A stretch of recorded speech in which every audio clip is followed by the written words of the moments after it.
This film sets the record for the most makeup appliances used in a single film, having more than 23,000 prosthetics used across more than 1,000 actors.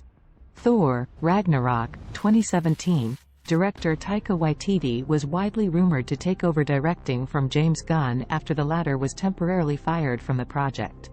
However, Waititi made it clear that this option was never on the table for him, claiming that those are James's films.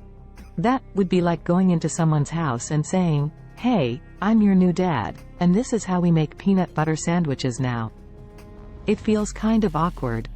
After James Gunn was fired as director, actor Dave Bautista, Drax, became one of Gunn's most vocal supporters, tweeting that, "James Gunn is one of the most loving, caring, good-natured people I have ever met. He's gentle and kind and cares deeply for people and animals. He's made mistakes. We all have. I'm not okay with what's happening to him." Bautista even stated that he would demand to be released from his contract if the studio did not use the screenplay Gunn had originally written for this film. Gunn was later rehired. James Gunn based The High Evolutionary and his Counter-Earth on H.G. Wells's dark sci-fi tale, The Island of Dr. Moreau. Gunn is a big fan of one adaptation, Island of Lost Souls, 1932. Cosmo is given a female gender in this film, as a tribute to Laika the Russian dog, one of the first animals in space. James Gunn and Chukwudi Iwuji worked to make the High Evolutionary a dark, irredeemable character, focusing on his traits of single-mindedness, narcissism and zealotry, traits held by the most horrific figures in history. Nathan Fillion plays Master Karja. Fillion has appeared in each Guardians of the Galaxy film, each time playing a different role. In Guardians of the Galaxy, Fillion voiced CGI character Monstrous Inmate. In Volume 2, he appeared on film posters in the background as actor Simon Williams, aka Wonder Man.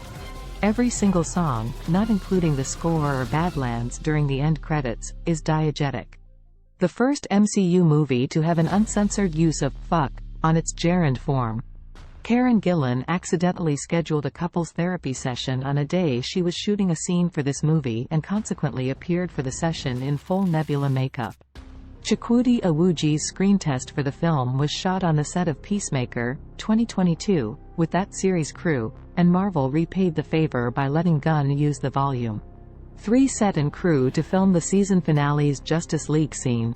A fan asked writer-director James Gunn on Twitter if there was actually a change in Drax's look. As to them, it looked like Drax actually had a slight green tint to him, but Gunn confirmed that Drax has always been gray in the MCU, and gave 3 very specific reasons for the decision, saying, "Drax has always been gray. 3 reasons. 1. The MCU has more than enough green people. 2. With makeup, there is no color more difficult to make look like skin than green. 3. Drax may love Christmas, but he isn't Christmas."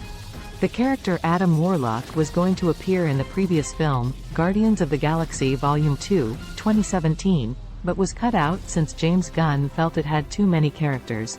The third trilogy in the MCU to have the same director for all 3 films following the Spider-Man films, 2017 to 2021, directed by John Watts, and the Ant-Man and the Wasp films, 2015 to 2023, directed by Peyton Reed. After being fired over controversial quotes from the past, in March 2019, James Gunn was reinstated by Disney as director of the film after meeting with President Alan F. Horn on multiple occasions. Horn came to this decision based on Gunn's public apology and his handling of the situation afterwards.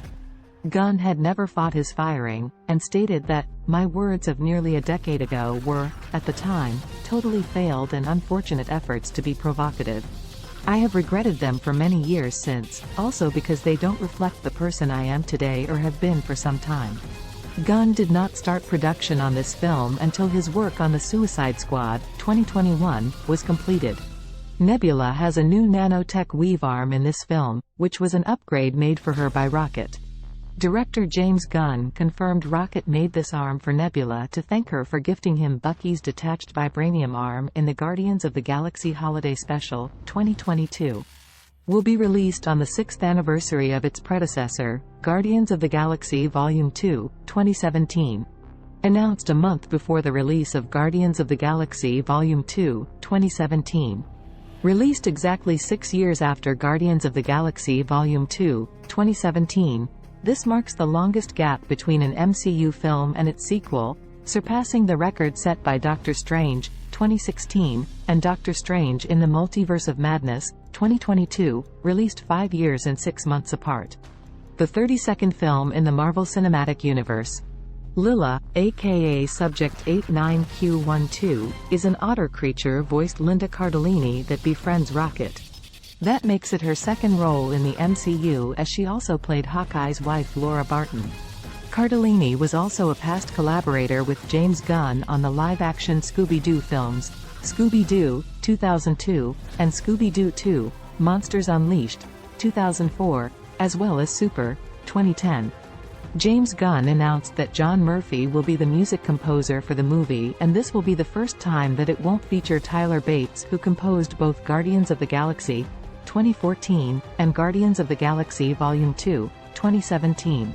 One of two 2023 films starring Chris Pratt to feature Beastie Boys, No Sleep Till Brooklyn, 1987, with the other being the Super Mario Bros. Movie, 2023. The second MCU film to use the song Heart, Crazy on You, 1976. It was first used in Captain Marvel, 2019, when Carol's childhood memories are first shown. Nebula pins up a neon sign on the Guardians' headquarters written in the Kree language that translates to, Guardians of the Galaxy. This same sign closed many of the trailers for this movie.